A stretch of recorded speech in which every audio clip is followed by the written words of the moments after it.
Selamat pagi anak-anak yang hebat, selamat berjumpa kembali dengan Bu Tanti hari ini. Puji Tuhan kita selalu dalam keadaan sehat ya anak-anak ya. Hari ini kita akan belajar tema 2, persatuan dalam perbedaan, subtema 3, bersatu kita teguh, pembelajaran yang kelima. Nah anak-anak, pembelajaran yang kelima ini kita nanti akan belajar 2 muatan pelajaran, yaitu IPS dan SPDP. Nanti banyak hal yang akan kita ketahui mengenai pelajaran IPS dan pelajaran SPDP. Ya, masih bicara tentang proklamasi kemerdekaan, tetapi setelah masa proklamasi kemerdekaan itu, bagaimana negara Indonesia memperbaiki perekonomiannya ya anak-anak ya. Sebelum kita memulai, kita akan berdoa terlebih dahulu supaya pembelajaran kita bisa berjalan dengan lancar. Mari kita ambil sikap doa. Dalam nama Bapa dan Putra dan Roh Kudus, amin. Semoga hati kudus Yesus dikasihi di mana-mana selama-lamanya. Bunda hati kudus, doakanlah kami. Allah Bapa kami, Tuhan Yesus menyiapkan diri dengan sungguh untuk menjalankan tugas perutusan dari-Mu. Dan para muridnya juga belajar sebelum mereka diutus ke seluruh dunia.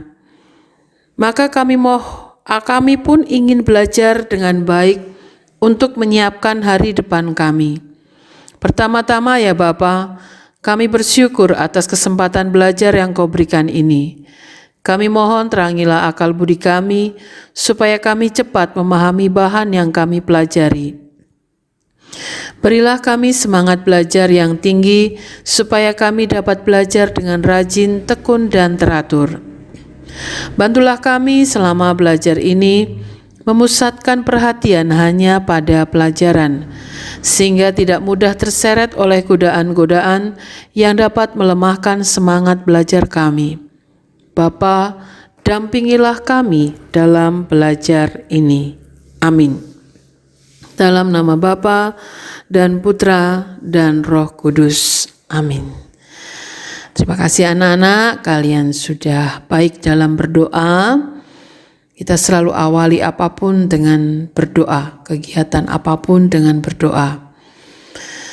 Selanjutnya kita sudah dikuatkan dengan penguatan rohani. Sekarang kita akan penguatan dengan jasmani kita supaya kita menjadi lebih semangat lagi dalam belajar. Kita akan menyanyikan lagu Maju Tak Gentar yang diciptakan oleh Cornel Simanjuntak. Sudah siap ya anak-anak ya? Mari kita bernyanyi bersama-sama.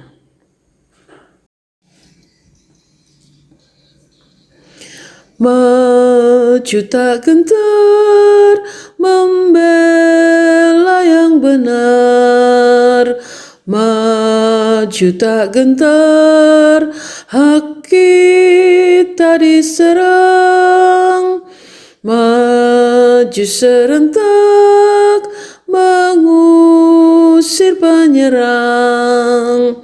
Maju serentak, tentu kita menang. Bergerak, bergerak, serentak, serentak, menerkam, menerjang, terjang. Tak gentar, menyerang, menyerang, majulah, majulah, menang. Ya, tadi kita sudah menyanyi lagu Maju Tak Gentar. Tanti yakin kalian sudah semangat sekarang ya. Mereka bernyanyi, lihat pada gambar, anak kecil menyanyi dengan gembira ya. Bangga terhadap lagu-lagu wajib Indonesia ya. Kalian juga demikian. Tanti harap menjadi anak-anak yang hebat dan luar biasa, yang mencintai negara Indonesia, sehingga nantinya negara Indonesia menjadi negara yang maju. Itu yang diharapkan ya anak-anak ya. Tetap semangat. Baik, kita akan mulai pembelajaran hari ini, yaitu pembelajaran yang kelima. Sebelum memulai, kita mengetahui dulu seperti biasa kompetensinya apa saja yang harus kalian miliki nantinya setelah pembelajaran ini khususnya ya. Yang pertama, ilmu pengetahuan sosial. Ada 2 kompetensi. Yang pertama, memahami makna proklamasi kemerdekaan, upaya mempertahankan kemerdekaan, dan upaya mengembangkan kehidupan kebangsaan yang sejahtera. Sebelumnya pada pelajaran IPS sudah tentang makna proklamasi, ya kan, upaya-upayanya mempertahankan kemerdekaan dan upaya mengembangkan kehidupan kebangsaan ya, anak ya sudah. Nanti kita akan bicara tentang upaya dalam perbaikan ekonomi ya. Lalu yang kedua adalah menyajikan laporan tentang makna proklamasi kemerdekaan, upaya mempertahankan kemerdekaan, dan upaya mengembangkan kehidupan kebangsaan yang sejahtera. Ini untuk pelajaran IPS. Yang kedua adalah pelajaran seni budaya dan prakarya. Ada 2 kompetensi. Yang pertama, memahami penampilan tari kreasi daerah. Yang kedua, menampilkan tari kreasi daerah. Karena pada awalnya kamu sudah mengetahui tentang tari kreasi daerah pada subtema 1, subtema 2 gitu ya.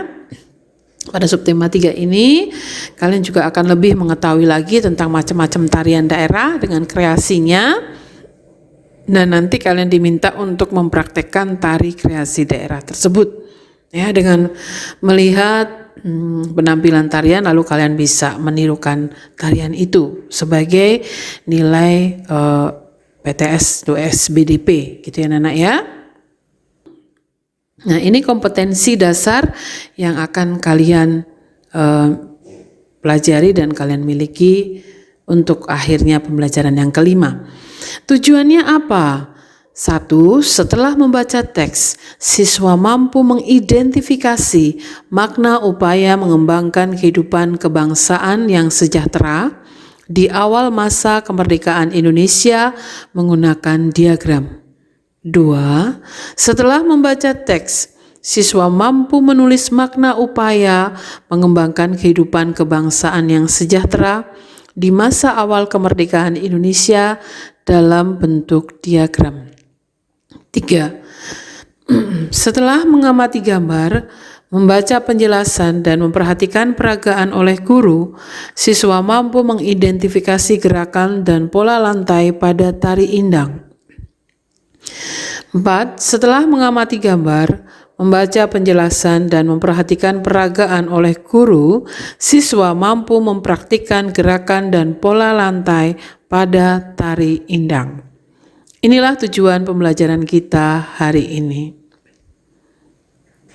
Setelah kalian mengetahui kompetensinya dan tujuannya, mari kita mulai dengan pembelajaran kita hari ini. Pembelajaran yang pertama yaitu muatan IPS. Kita akan bicara tentang upaya meningkatkan kesejahteraan pada masa awal kemerdekaan.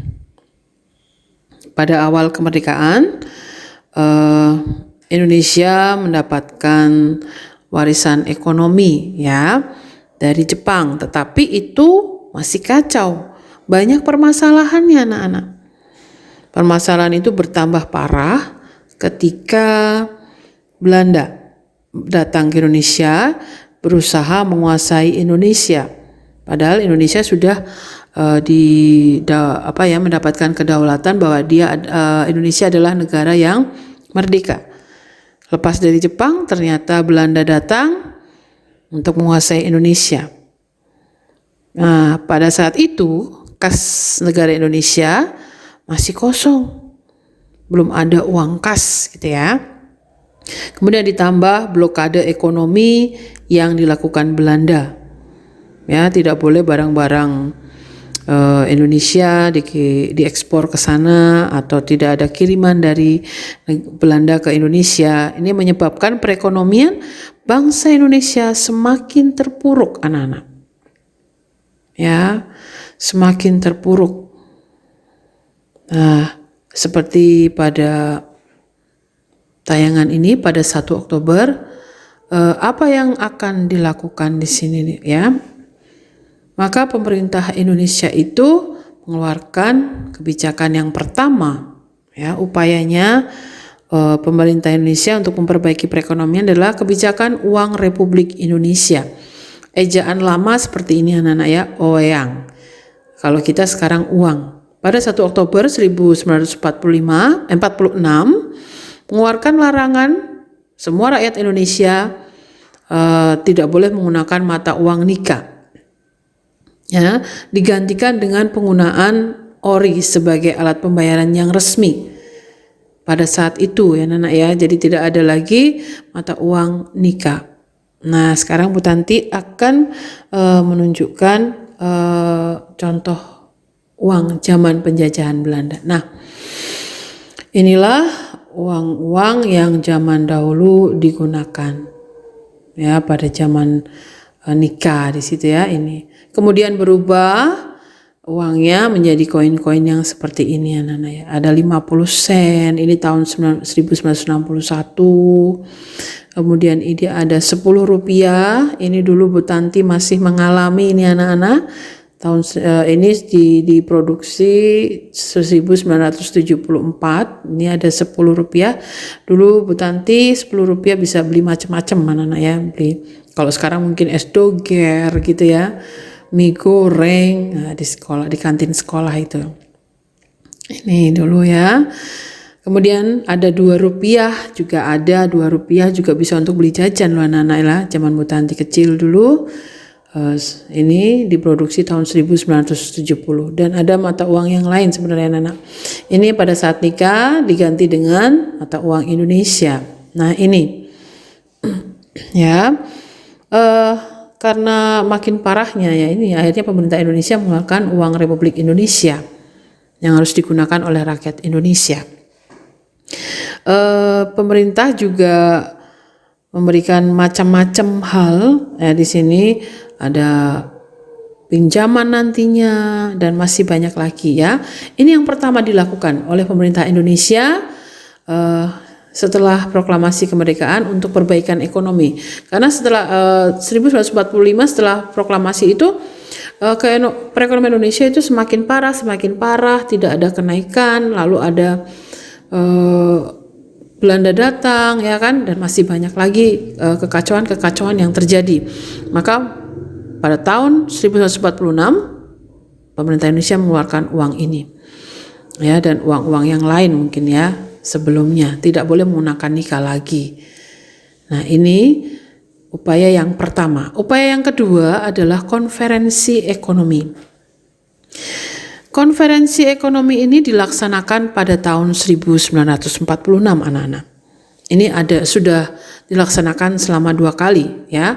Siapa yang menghadirinya adalah para cendekiawan dan para gubernur serta para pejabat lainnya yang bertanggung jawab mengenai masalah ekonomi di Pulau Jawa.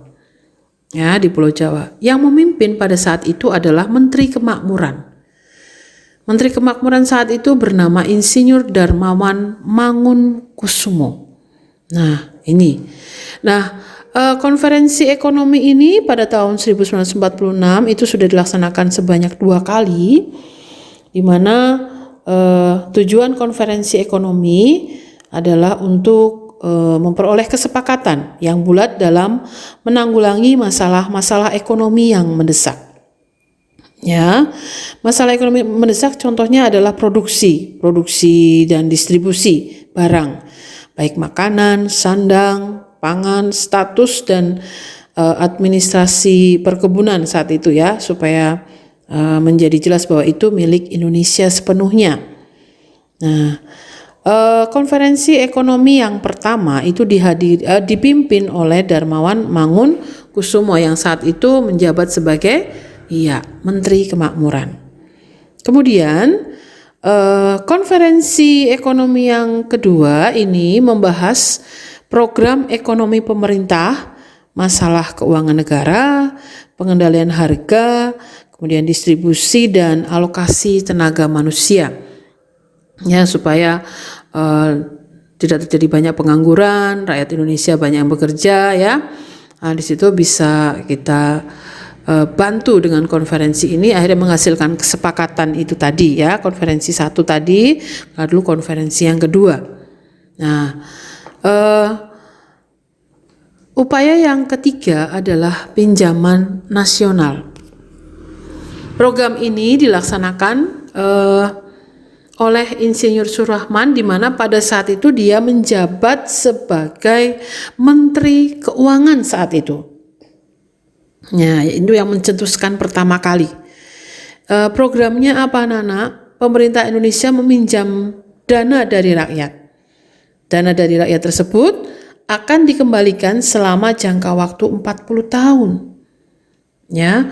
Nah, di sini untuk mendukung program tersebut, maka pemerintah mendirikan bank tabungan pos itu tadi, anak ya. Gunanya apa? Menampung dana dari masyarakat dan menyalurkan pinjaman. Jadi kayak kita menabung, nanti tabungan itu, uang tabungan yang kita setorkan oleh negara dibuat untuk membangun perekonomian negara, fasilitas-fasilitas umum ya. Nah, ini pinjaman ini dilaksanakan untuk mengisi kekosongan kas negara, karena sama saja baru berdiri negaranya, belum ada uang kas dan rakyatnya belum ada yang membayar pajak kan anak-anak ya, karena saat itu rakyat Indonesia benar-benar dalam keadaan terpuruk, berada di bawah kemiskinan di mana-mana pada saat penjajahan, karena hampir semua tanahnya waktu itu diambil oleh penjajah saat itu. Nah, kekosongan kas negara ini menjadi salah satu pemicu besarnya inflasi di Indonesia pada awal kemerdekaan. Nah, ini tentang pinjaman nasional dari kita, dikembalikan lagi ke kita, tetapi pemerintah mengembalikan uang ke kita pada saat itu anak-anak ya. Nah, kita sekarang bersyukur kita bisa menikmati pembangunan negara Indonesia yang sekarang ini. Kita tidak usah takut lagi ya. Kalau diperhatikan dibandingkan pada awal kemerdekaan, kita sudah sangat-sangat lebih baik lagi ya. Nah, ini tujuannya dari pinjaman nasional, mengumpulkan dana bagi kepentingan perjuangan, meningkatkan kepercayaan rakyat kepada pemerintah Indonesia. Nah, inilah beliau yang mencetuskan program pinjaman nasional yang saat itu beliau menjabat sebagai Menteri Keuangan, Insinyur Surahman. Ya, beliau ini. Selanjutnya, upaya yang selanjutnya adalah Badan Perancang Ekonomi atau Planning Board. Ya, ini dibentuk pada tanggal 19 Januari 1947. Yang mengusulkan beliau adalah A.K. Ghani, Adnan Kapau Ghani. Pada saat itu beliau menjabat sebagai Menteri Kemakmuran. Ya, Menteri Kemakmuran pada tahun 1947. Badan ini bertugas menyusun rencana pembangunan ekonomi untuk jangka waktu 2-3 tahun waktu itu. Ya, pada perkembangannya disepakati rencana pembangunan akhirnya tidak 2-3 tahun anak-anak, tetapi 10 tahun.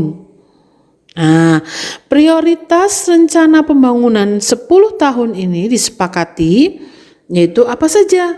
Ini ada menasionalkan bangunan umum, perkebunan, dan industri menjadi milik negara. Kemudian penyitaan perusahaan milik Jepang sebagai ganti rugi terhadap Indonesia. Nah, apakah program ini berjalan lancar anak-anak? Ternyata tidak. Mengalami banyak masalah, kegagalan. Nah, program ini baru terrealisasi atau baru bisa terwujud itu pada tahun 1957. Nah, ini Badan Perancang Ekonomi. Nah, beliau siapa yang mencetuskan, wajahnya seperti apa? Nah, inilah beliau, Adnan Kapau Ghani. Pada saat itu sebagai Menteri Kemakmuran. Selanjutnya, Persatuan Tenaga Ekonomi. Persatuan Tenaga Ekonomi ini dipimpin oleh BR Motik. Dibentuk di Jakarta pada bulan September, tanggalnya tidak diketahui ya anak, tahun 1945.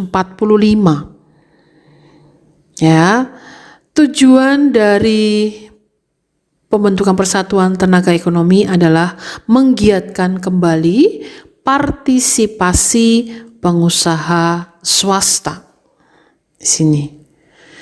Ya, supaya pengusaha-pengusaha swasta yang tadinya lebih pro kepada Jepang kembali ke Indonesia, supaya kembali ke Indonesia untuk memperkuat persatuan dan mengembangkan perekonomian nasional.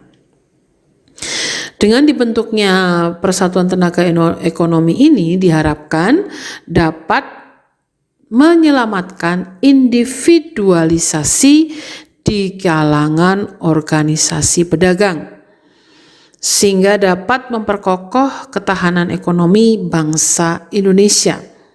Ini tujuannya sebenarnya anak-anak yang diharapkan. Karena mungkin selama ini mereka hanya, saya mau memperkaya diri sendiri, nggak mau peduli dengan orang di sekitar saya. Ya, lebih menekankan kepada keluarganya sendiri. Tetapi di sini dengan pembentukan Persatuan Tenaga Ekonomi itu hilang. Jadi lebih kepada masyarakat umumnya. Nah, di sini dengan PTE ini kita bisa melihat pencetusnya ini diharapkan dapat memperkokoh ketahanan ekonomi bangsa Indonesia. Ya. Dan akhirnya banyak organisasi-organisasi pedagang saat itu bergabung dalam Persatuan Tenaga Ekonomi. Ya, itu akhirnya mereka mau bersatu. Nah, beliaulah yang memimpin saat itu, Basyarudin Rahman Motik. Ini adalah ketua PTE pada waktu itu anak-anak ya. Selanjutnya adalah Rencana Kasimo atau Kasimo Plan. Program ini disusun oleh Menteri Urusan Bahan Makanan pada saat itu. Beliau bernama I.J. Kasimo. Ya, I.J. Kasimo ini memprogramkan berupa rencana produksi 3 tahun. Ya, rencana produksi 3 tahun dari tahun 1948 sampai 1950 mengenai usaha swasembada pangan dengan beberapa petunjuk pelaksanaan yang praktis. Di situ ya. Di sini lebih menekankan kepada swasembada pangan supaya rakyat Indonesia tidak lagi kelaparan.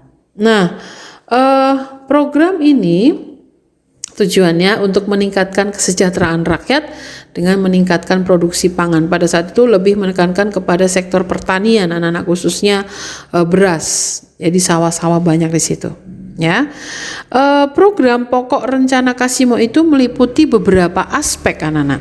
Yang pertama, perluasan kebun bibit dan padi unggul. Nah, tadi saya sebutkan lebih menekankan kepada pertanian, itu beras ya, padi.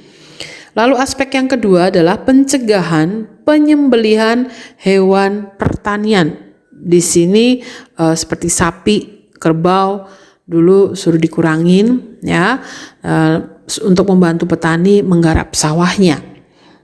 Aspek yang ketiga, penanaman kembali tanah yang kosong. Ya, seperti perkebunan-perkebunan yang tadinya kosong, tanah-tanah kosong dijadikan perkebunan di situ. Lalu aspek yang keempat adalah pemindahan penduduk, ya, itu dengan program transmigrasi dari Pulau Jawa ke Pulau Sumatera. Ini sebanyak waktu itu, ini berdasarkan informasi, ada 20 juta jiwa.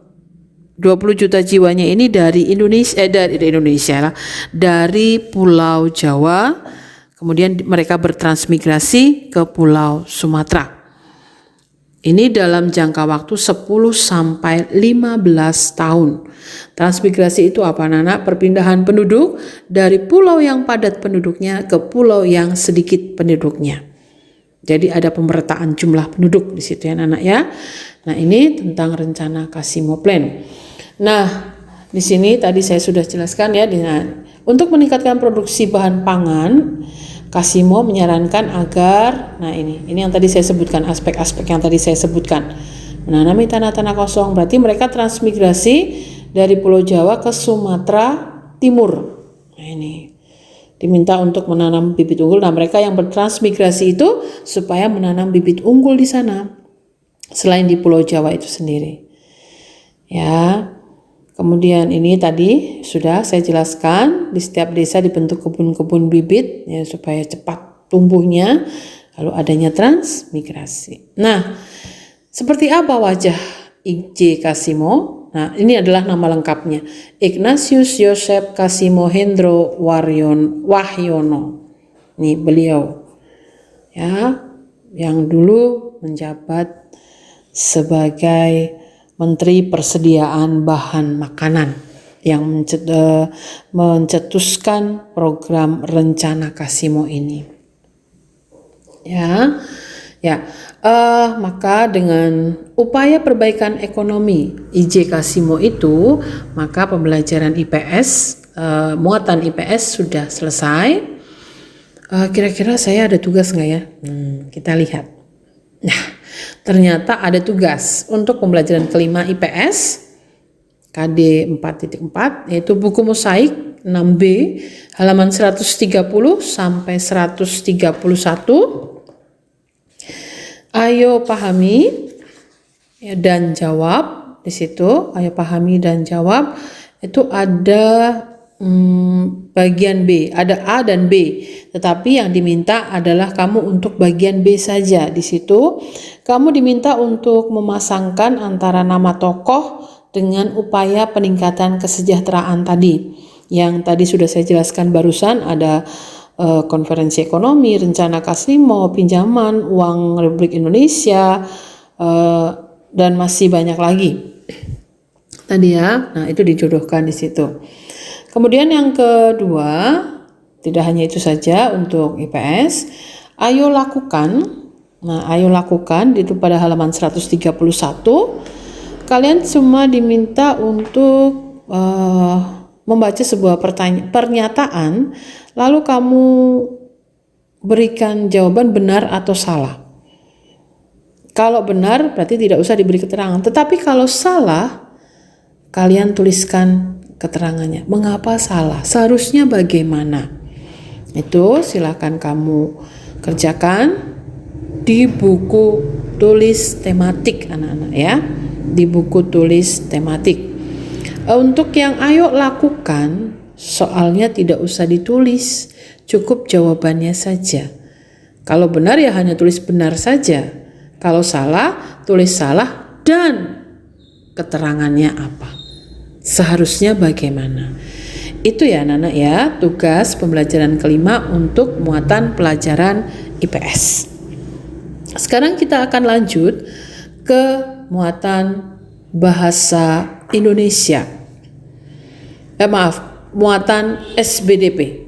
Ya, muatan SBDP kita masih berbicara tentang pola lantai dan gerakannya masih sama ya seperti pembelajaran sebelumnya, baik subtema 1 maupun subtema 2 dan pembelajaran 2 subtema 3 kita juga sudah belajar, tetapi kita akan lihat tari tandak. Tari tandak ini ada di buku mosaik kalian halaman 131 sampai 132 bacaan ini. Ya, adalah tarian tradisional yang berasal dari daerah Kepulauan Riau dan Riau. Ya. Nah, tarian ini bisa digolongkan adalah sebuah tarian pergaulan yang ditampilkan oleh penari pria dan penari wanita. Ciri khasnya apa? Ya, itu ciri khasnya pada gerakannya. Gerakannya dan iringan lagunya.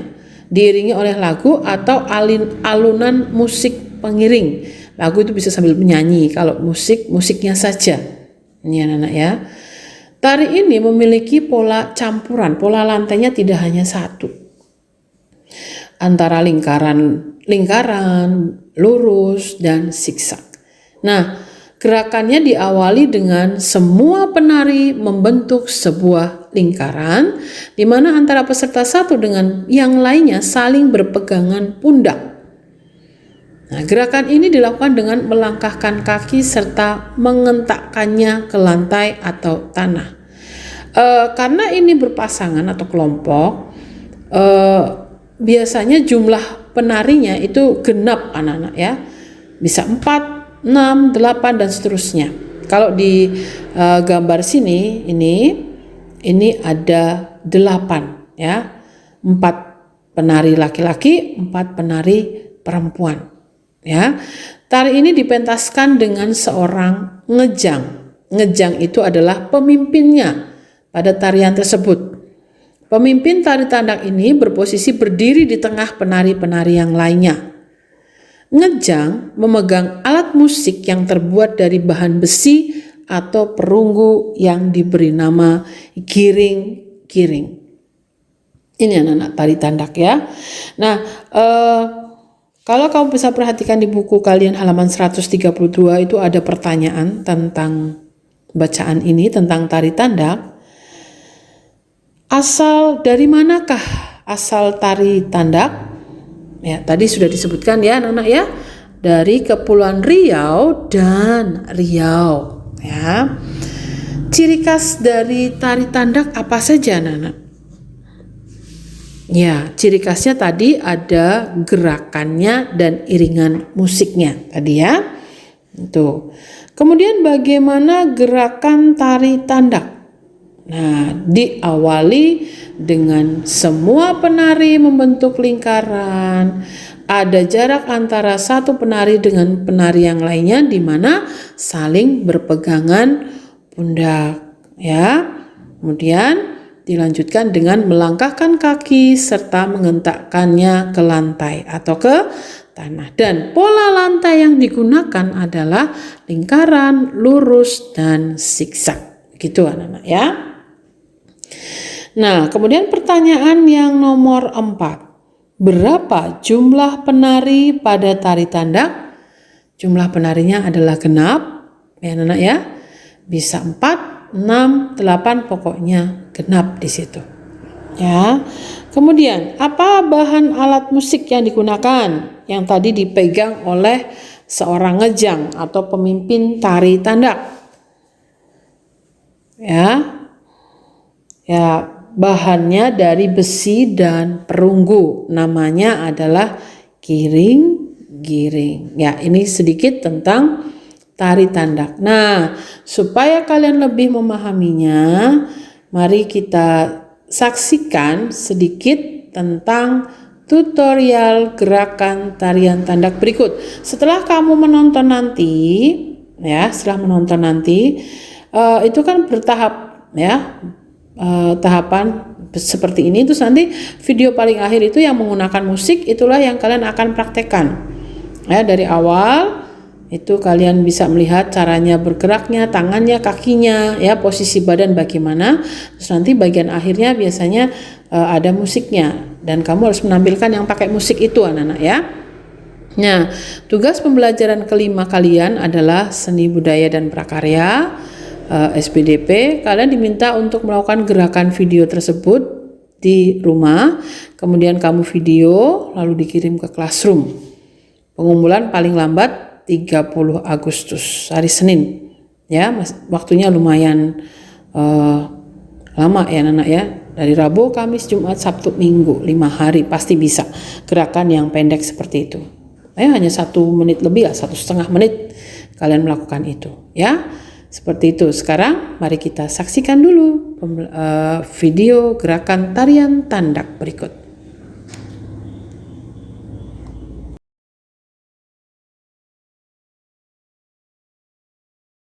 Assalamualaikum warahmatullahi wabarakatuh. Hari ini saya akan membuat sebuah tutorial, yaitu tutorial tari tandak sambas. Seperti apa tutorial tari tandak sambas itu? Mari ikuti kegiatan tutorial ini sampai selesai. Nah, yang pertama-tama perhatikan untuk gerak yang pertama 8 ke 1 kali 8, 2 di sebelah kanan dan 2 di sebelah kiri. Contoh 5, 6, 7, 8, 1, 2, 3, 4, 5, 6, 7, 8. Oke, setelah 8, hitungan 1 sampai 8 dilanjutkan dengan gerak berikutnya, yaitu memutar ke arah kanan. Contoh 5, 6, 7, 8, 1, 2, 3, 4, 5, 6, 7, 8. Berikutnya dilanjutkan ke mengulang seperti ragam yang pertama. 5, 6, 7, 8, 1, 2, 3, 4, 5, 6, 7, 8. Berikutnya kita akan mengulang seperti ragam yang kedua. Kalau ragam yang kedua memutar ke arah kanan, tapi ragam yang keempat adalah memutar ke arah kiri. Contoh 5, 6, 7, 8, 1, 2, 3, 4, 5, 6, 7, 8. Baik, kita akan masuk ke ragam yang kelima, yaitu langkah ke kiri dan langkah ke kanan. Seperti apa geraknya? Diperhatikan. 5, 6, 7, 8, 1, 2, 3, 4, 5, 6, 7, 8. Kita akan masuk ke ragam ke-6, yaitu maju dan mundur ke arah kiri. Contoh 5, 6, 7, 8, 1, 2, 3, 4, 5, 6, 7, 8. 1, 2, 3, 4, 5, 6, 7, 8. Baik, yang berikutnya kita akan masuk ke ragam ke-8, yaitu ragam ngasak. Seperti apa ragam ngasak? Diperhatikan. 5, 6, 7, 8, 1, 2, 3, 4, 5, 6, 7, 8.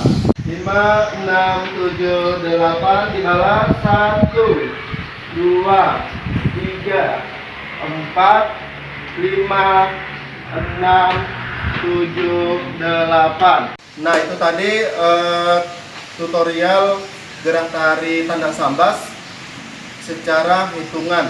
Nah, yang berikutnya saya akan memperagakan gerak tari tandang sambas dengan menggunakan hitungan, tapi secara dari ragam 1 sampai ragam terakhir. Seperti apa? Selamat menyaksikan.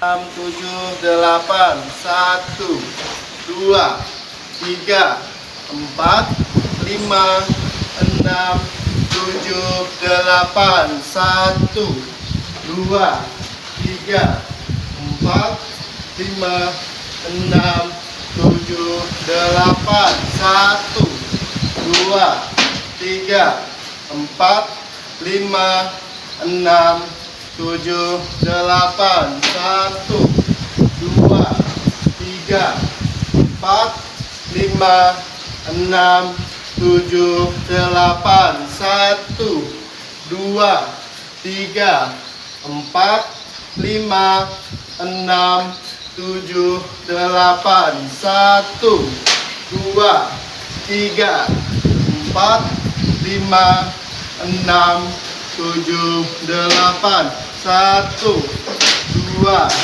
3, 4, 5, 6, 7, 8, 1, 2, 3, 4, 5, 6, 7, 8, 1, 2, 3, 4, 5, 6, 7, 8. 1, 2, 3, 4, 5, 6, 7, 8.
Nah, bagaimana anak-anak?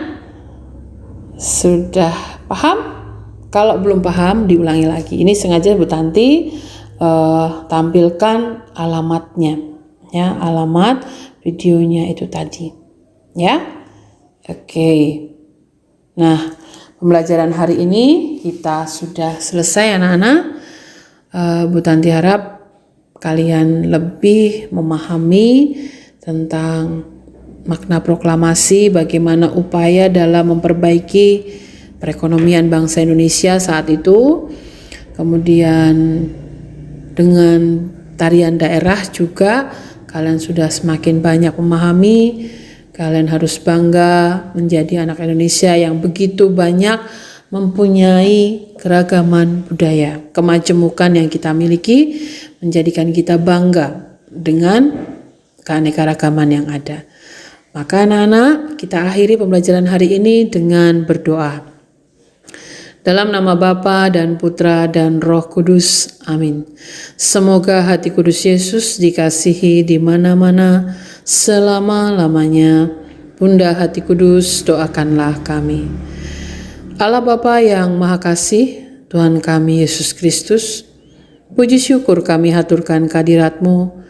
Terima kasih Engkau telah menyertai kami sepanjang kami belajar.